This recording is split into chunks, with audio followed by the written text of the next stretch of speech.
Two things about my sample file. You know, you can notice I flipped it around because I wanted to be able to see this multicolor raster before any of the other stuff. I was having a couple issues and I discovered it's something I never really dealt with before. It had to do with actually our printer settings.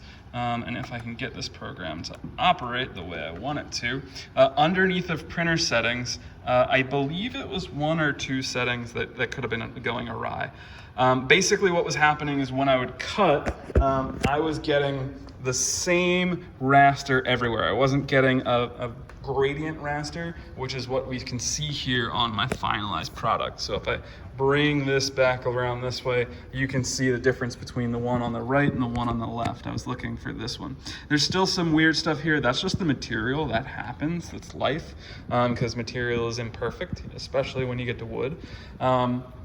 But this is what we wanted. The issue that I noticed what was going on is I was trying to do a job type combined. The way Epilog works, and I've worked with many different printers, but I guess Epilog in particular, sometimes when you're doing combined, it only sees raster as one color. Especially if you have color mapping on. I guess like if I went in here and I made all the different variations of gray I had, because I had a very light gray and a very dark gray and everything in between. If I made all those variations, I probably would have been able to do it with color mapping, but the way I ran it, just so you can get a quick idea, is I ran it as a raster first. So I was only doing the raster, and it was able to figure out the gradient from black to white, all the grays in between, using that raster setting that you see up in the top corner here.